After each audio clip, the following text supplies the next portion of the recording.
Ladies and gentlemen, welcome to the Aminoff Effect.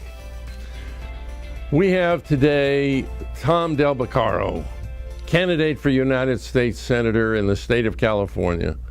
We're going to talk to Tom about his positions on various issues and discuss with him why it is we should be voting for him for United States Senator and not another candidate. How are you, Gary? Great to see you. Good to see you. Welcome to the Aminoff Effect. I love it. I love the title of your show. Thanks for having me on. Thanks. Glad to have you here. So, Tom, you're running for the office of United States Senator to replace Barbara Boxer.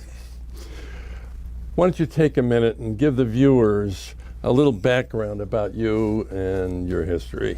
Sure. I've been involved in politics a long time. I'm a small business attorney also for 28 years, so I'm in the problem-solving business.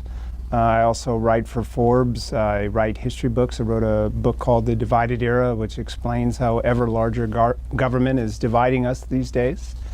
But my main focus when it comes to politics is getting people to understand, Gary, that right now our economy is stagnated. That leads to bad things. There's a reason it's stagnated, and it's largely because government is taking too big a bite out of the apple. And the reason why I'm running for this office is to bring about pro-growth policies for California and for the country. Fantastic. Very good. So you did publish a book called The Divided Era. Yeah, I didn't publish it, but it was last year. In fact, almost a year ago exactly, May 26th, it came out. And what I was trying to get people to understand, because people often ask, why is there so much fighting in politics? And the simple answer is because there's a lot to fight about. And what I mean by that is from the city council level all the way to the federal level, our government spends $6 trillion a year. $6 trillion. And they're doing countless things. And every time government makes a decision, there's someone on one side of it, or many, and someone on the other side, and then the third set of people are the people who have to pay for it. And so that creates a competition for the spoils, creates a competition not to be taxed, and the more things that government does, the more of those divisions you see. So a government that does 100 things will find 100 competitors. A government that does $6 trillion worth finds constant competitors. And so I wrote the book so people understand that the larger government grows, the more divisions that will occur. I see. I noticed that you signed a pledge not to increase taxes. Sure. How many other of your competitors have signed that pledge? Of the major competitors, none. And really, people need to understand, this is an important question, because what I just a minute ago mentioned, this $6 trillion in spending, right? That's about 36% of the economy. If you add in regulatory costs, you know, all the federal regulations and the cost of our response, that brings the total government burden, as I call it, to almost 50% of the economy. So how much more government do we need? The left says we need a bit more spending. Really. If government spending was going to solve our problems, we should be in heaven by now, shouldn't we? That's right. And so we either get an understanding that you can't continue to grow government. You know, if you look at Europe today, they're all above 50% on that scale I just described for you, and they have 1 or 2% growth. And they have underclasses in Spain. I know you know this. They have unemployment. If you're under 30 years old, your unemployment is above 33%, and you get farther and farther behind. Because the bigger the bite it takes, the smaller the private sector remains, the lower the growth. And so the reason why I take the no new tax pledge is twofold. One, we can't be making government bigger, but two, they have record revenues, Gary, and yet they have still a $600 billion deficit. I don't know anyone who thinks that if we sent more money to Washington, they would actually finally balance the budget. I don't think that's the case. So our growth over the past decade has been the lowest in the history of the country. We've been growing at 2% a year or less. Yeah, 1.6 over the last 7 years. So economists say we really need at least 3% a year to have prosperity. So to what do you attribute this low growth? Yeah, I think we need about 3.5%. It is going back to this total government burden concept, because if you take too much out of the private sector, you leave it, like a plant without enough water. And so once you get much above 30%, either government spending, taxes, and the regulatory costs I described, you begin to curtail your long-term growth prospects. So like I said, for the last 2 decades, Europe's been above 50%, and their growth rates have been historically 1-2%, certainly over the last decade. They've had spikes here and there, but really their long-term growth prospects are really low. The same thing's happening to us. And what that means for a country of 350 million approximately people is when you have 1.7% growth, you have this unemployment. We have 98 million people not working. And because the government's taking such a big bite, you don't expect a big uptick. We need to grow the private sector. There's only one way to grow the private sector, and let's let people keep their own money through tax reform and regulatory reform. So you're one of the only candidates I'm aware of that's running for the Senate that has proposed a new tax plan, a flat tax. Yeah, I'm very specific. I think if you want someone to follow you, you should probably tell them where you're going. And so Stephen Moore, my economic advisor, and myself, we worked out a flat tax for the California and for the country, 15.5% net business income. This is a really simple system. You take in, or you look at all the money you've taken in, you look at every check you've written, and the difference is how much you made, and 15.5%, no more paying accountants to figure out what your taxes are. And for individuals, 15.5% as well. We get rid of the death tax. Family of 4 doesn't pay income tax until it gets above $48,000. Now, the reason why tax reform is so important is because the current system, with 77,000 annotated pages, is a monument to lobbyists, big companies, and corporate welfare. They're doing fine by it, and it hurts growth. And so we need to restore economic growth, because that's what's key to the middle class. You need an expanding economy. No targeted tax cuts, no bills designed to put them more dependent on government. You want the private sector growing so that their wages can rise. And does your flat tax also apply to corporations? Yeah, absolutely. So corporations, small business, 15.5, any business, 15.5% net business. So no more depreciation schedules. If you write a check for $20,000 for a vehicle, that's your deduction for that year. If the next year you write $20,000, that's your deduction. What that does is accelerate all of your expenses, encourages business to buy things, and when business buys things, that's when the economy expands. Curiously enough, the Democrats often agree to accelerated depreciation as a means to get the economy going. Well, this accelerates it all into the first year. Yeah. So it's more of a cash basis plan. Yes, absolutely. How most people operate. The goal is to get the government neutral when it comes to income. You don't want government saying one particular business activity is better than another, because that leads to corruption. Big government means buying government. The bigger the government, the more the money, the buying of it. So we want to get government out of that and create a level playing field and let people make business decisions. As a small business attorney, all the time people come in my office with their dreams to set up a company or acquire a company or do a particular business deal. And one of the first things I always have to ask a new person is, who's your accountant? Because what does the IRS say about your dreams? We need to get rid of that and let them spend money because it makes business sense, not because it makes tax sense. So a drop in the tax rate is likely to encourage businesses to take risks and expand. Absolutely. And make capital improvements. Yeah, we have to restore the incentives. We've had 4 major tax reforms in our history in the 20s, the 60s after the suggestion from JFK, under Reagan, and just over a decade ago. Each time the economy was weak, and as you mentioned, the money wasn't being put at risk. In fact, in the 20s, a huge amount of money was in cash. Tax-free municipal bonds meant government was paying people because the tax rate at the top was 77%. So they said, why should we take risk if we don't get that much a return? And each of those 4 times people said, oh, if you cut taxes, it's going to help the rich and it'll take money from the government, right? All 4 times the economy rebounded, all 4 times wages went up, the middle class expanded, and even tax revenues went up, because when more people are working, they're paying taxes, and they're okay with that as long as they have a job. Yeah. So have you calculated under your tax plan how that would affect total revenues coming into the U.S.? Sure. The first 2 years, it actually results in less revenues. And then over time, it relates to more revenues than the current system. And that's by design.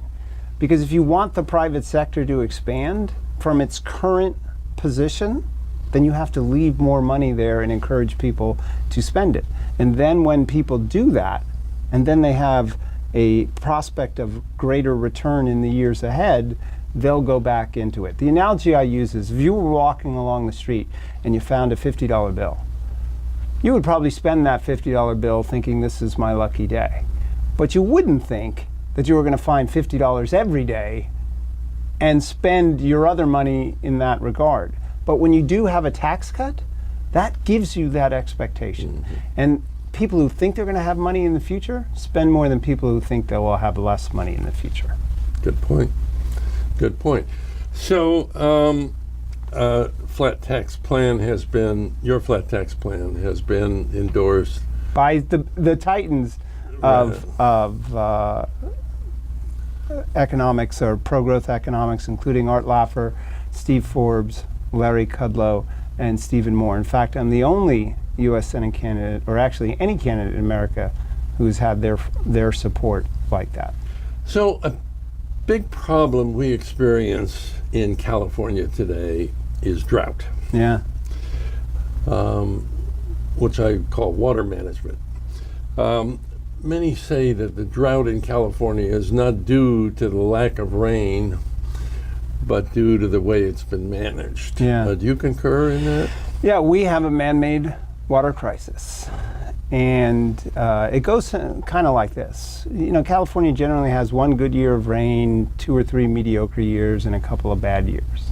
Now, if you made income that way, and knew that 1 year you're going to make a lot, and then the next 3 or 4 would be less, you would save the money from the first year for the non-rainy day. Right.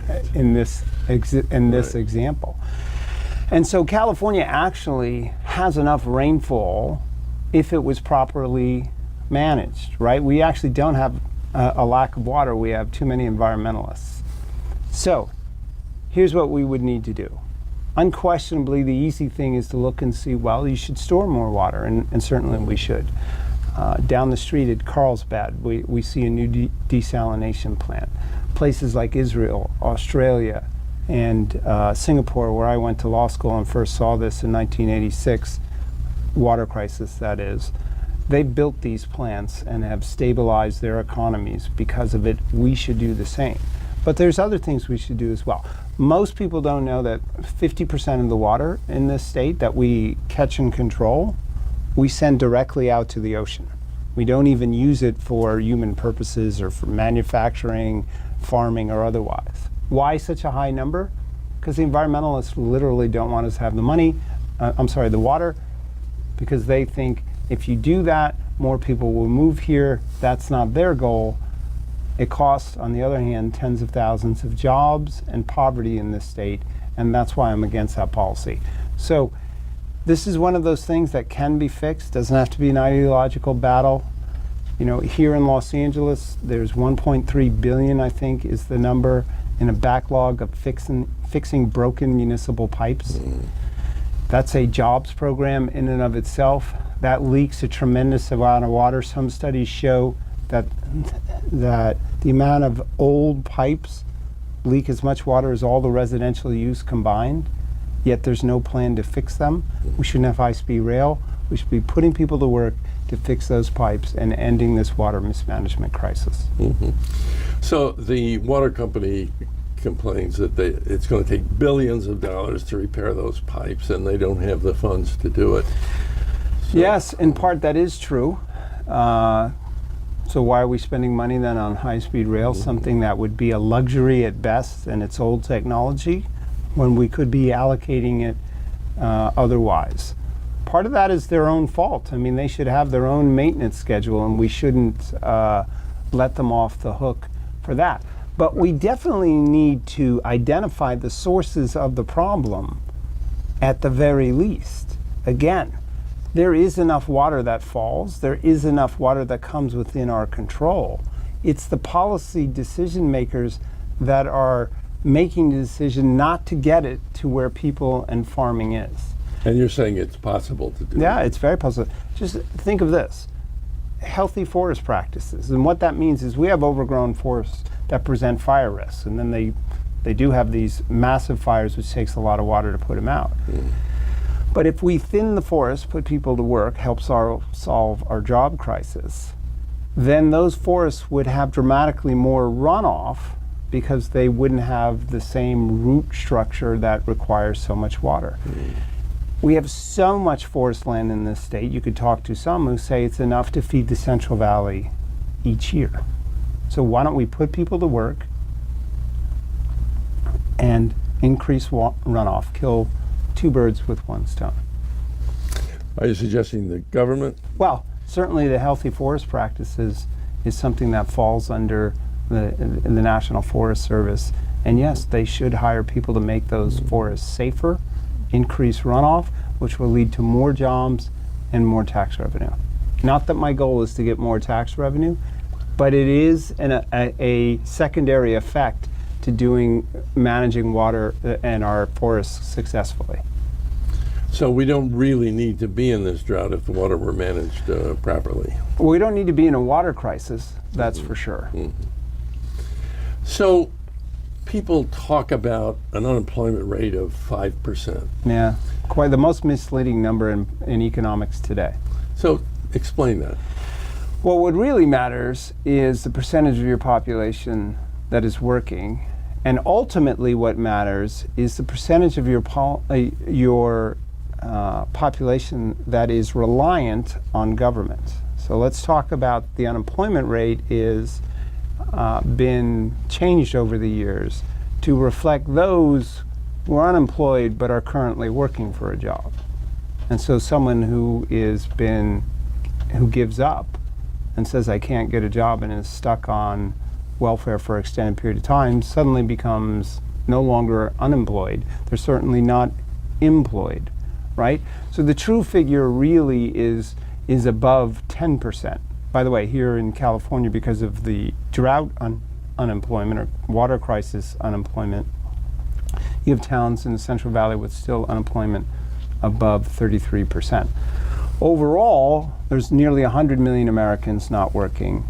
And then there's the other issue of how many are relying on government, and this is a really startling number for people to hear for the first time, in that we have a third of Americans on means-tested welfare, meaning you have to qualify, but you're on welfare. You have 22 million people or more now working for government. You have Social Security, you have Medicare, and then you have all the government contractors. So from a McDonnell Douglas to a local paper supply company, that puts the figure over 50%. That's unsustainable. We need to, again, expand the private sector, get people back to work, and shrink that 1/3 number, and then reform some of these other programs, or we're going to go the way of Detroit. The whole country. Yeah. So let's talk about foreign policy for a moment. I know that's near and dear to your heart. It is. So do you feel that the current administration's foreign policy is effective in helping the U.S.? No, actually, and I know we've talked about this before, foreign policy is different than domestic policy. You and I could, argue about water policy all day long. We can go into the nuances of it. But foreign policy as practice is very different because take you, for instance. I know you're very tied into what goes on in Los Angeles area politics. You know what goes on in state politics, and you know national politics. But you're probably not as caught up on Zimbabwe policies, right? Well, the other way around is the rest of the world knows their local politics quite well, but they know of America, but they only see and hear it now and then. And so the reason I bring this up is it's very important for a leader and a country to act clearly so that people understand where it stands, because if you're only going to hear from them now and then, you have to act with clarity so that they know where you stand. And that hasn't been the case at all. You don't draw red lines and run over them. You don't equivocate. John Kerry, not that many months ago, said he saw the rationale for the first Paris terrorist acts. Okay, rationale. That tells, remember, everything he says gets translated. Right. What's another word for rationale? The reason.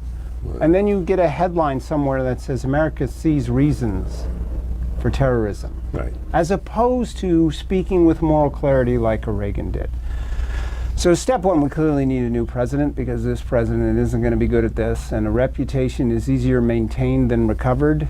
Well, he lost his, and he'll never be able to recover it. So someone new has to come in and speak with moral clarity. They need to say what ISIS is. This refusal to call them Islamist terrorists confuses our allies because they're on the front line, and encourages our enemies because they think we're weak. So we need a new president. We need to speak with moral clarity, and then we need to help our allies, because when Jordan went to fight ISIS, they shouldn't have run short of bullets. We also need to reset our relationship with Turkey. We have tried to integrate Turkey into NATO. Obviously, they're within NATO, but they have a different interest with respect to ISIS, Gary. ISIS isn't as big a deal to them as it is to the Kurds, us, the Jordanians, or even the Syrians. And we have held back arming the Kurds because of our relationship with Turkey. That's been a bad thing, because it's allowed ISIS to expand and then project power and get a lot of money. So we need to have some straight talk with Turkey. Talk Turkey with Turkey, I guess you could say. And we need to help the Kurds, and we need to eliminate ISIS. Illegal immigration is a major concern today. Some say there may be as many as 20 million illegal immigrants in the country, with more coming in every day. There have been many attempts at resolving it, Gang of Eight, all of these attempts at comprehensive immigration solution.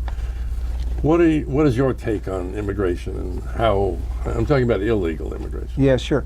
You know, I don't think Washington's going to solve it, sadly, because their current model of addressing issues like this is this comprehensive legislation model, which is really a special interest boondoggle. They become spending bills. I mean, look at Obamacare, 2,500 pages of special interest.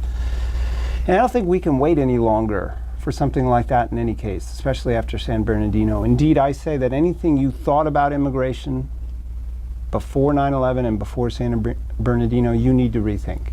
Because it's not just an issue of who's crossing the border, perhaps to work. It is now an issue of national security. And so I think it's time for a different approach. And I think the Republicans should recast the entire debate around national security, because that is a unifying message, right? And what they should explain to the American people is that what's coming over the border is much greater than just someone coming to work. Heroin interdictions on the southern border are up 300%. Methamphetamine is up 500%, right? The number of those from Afghanistan, that's a long way to come, is up. The number of Syrians is up. But it isn't just the southern border. In fact, the woman from San Bernardino, all she had to do was give a false address. She made up an address and got in the country. You know, in January, I tried to buy a jacket online from Macy's. And I put in my credit card, and it automatically switches to my computer, gives a business address. My business address is the billing address. And you know what Visa said? You can't buy it. Wrong address. Are you telling me Visa could do a better job than our Visa system? So here's my plan. Abandon the comprehensive spending legislation. Do this piecemeal. Turn it to a national security discussion. And the Republicans, before this election, should put forth a visa reform bill. And what that bill says is, we'll give you 90 days to leave. And if at the end of 90 days you're still here, we've allocated money to go and find you. And if we have to catch you and send you home, then we're going to seize some of your assets and pay for the process. And we're going to let everyone know. And they should dare the president to stand against safety, because we've lost track of hundreds of thousands of visa overstays. And there's no other country on earth that you can do this. Try going to Russia and saying, I'm just going to hang out for 10 years. Right. It's not how you can't even get jobs. You can't do that. You can't go to Australia like that. If you overstay your visa, they find you. They don't allow you to go get a job. And so Republicans should take this piecemeal approach, make it easier, and prove that government can actually keep us safe for once. So the president authorized and Congress funded 300,000 Syrian immigrants. Yeah. Meanwhile, vets don't get care in hospitals. Yeah. We should expand the people here, but not take care of those who kept us free. That's their rationale. I would not have moved that quickly. When the CIA director tells us that he can't vouch for the Syrian refugees, then I think we should take a pause. I mean, even our mothers used to say, what? Safety first. Right. So this was a wedge political issue for him, as many things are, and I thought that it was a mistake moving that fast. I agree. And I think national security is the real issue with respect to illegal immigration. And it doesn't just affect our southern border. It affects our northern border, and it's only 360 miles from Canada to New York City, and the drug interdiction there is a big issue. The terrorists know that as well. We need to expand it and understand that for 2 centuries we had a kind neighbor to the north, a weak neighbor to the south, and 2 oceans that protected us. Mm-hmm. That's no longer the case, so we need to recognize that and make the country safer and bring us together around national security. So I know you're a supporter of the Second Amendment. Yeah, it's right there in the Constitution. I support the Constitution. And have you been rated by the NRA? By the way? I have the highest possible rating. In fact, of the 5 major candidates, Kamala Harris gets an F, the gun confiscator. Mm-hmm. Loretta Sanchez gets an F. Ron Unz didn't get rated, and Duff Sondheim, in the last debate, challenged Loretta to seize more guns from people. And he's unrated as well. I'm the only one. I have an AQ rating, which is the highest possible for someone who isn't a current office holder. Very good. So, the California legislature recently proposed 10 bills to control guns and ammunition.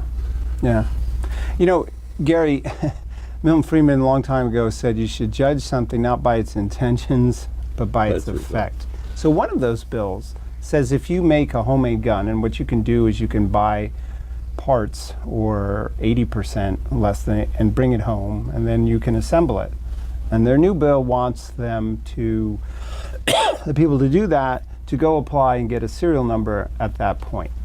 Now, what criminal, because suppose, shouldn't this be about gun violence and crime? Tell me what criminal is going to go, oh, I should go probably register this gun that I'm going to commit a crime with. No, it's just the opposite. They file off the numbers. The serial numbers. Yeah. So this is just feel-good stuff for them that doesn't actually have an impact on crime. The two examples to look at is Chicago versus New York. In Chicago, they, quote, deal with gun violence by going after guns, making it very hard for law-abiding citizens to have guns. But the criminals kept theirs, and crime has gone up. Under Giuliani in New York, the target was, of course, criminal activity. And when you have less criminal activity, you have less gun violence, and it works pretty simply. That's what we should be doing. Taking guns from law-abiding citizens doesn't reduce crime. There's a big case to be made that it increases crime. And how do you feel about no gun zones? Well, that makes it big criminal zones, right? Now, look, that doesn't mean that I think people should be, arming up and going to school every day. It's not like we're advocating that type of thing. But if you advertise, let me put it this way. I have a nice home alarm system, right? I put a sign out there that says I got a home alarm system. That's called deterrence. If people think, oh, it's a risk going there, if I want to commit a crime, then they don't go there. Right. And if you tell people you can go commit a crime here because no one will have a gun, not everywhere, but some places. And so that's just another, it's like a nuclear free zone. It's just another misguided notion that of intentions and public acts and not reality. It seems like it's more of the feel-good kind of legislation that the left is famous for. Yeah, absolutely. Hence, Milton Friedman's not the intention, but judge it by its results. So you must also be a supporter of the First Amendment. All 27 amendments I currently support. Although I'm not a big proponent of the 16th Amendment, which is obviously the income tax. No, right. So do you believe that speech or speakers should be shut down because what they say may be offensive to some? Yeah. What is it, Orwell, who said that when those who speak the truth become are judged as the problem, you're on a bad pathway. And this is over and over again in history. There's been attempts to shout people down by those who want to control a certain debate, and then they become in power, and then they want to shut people down more and more. America existed because of its free press.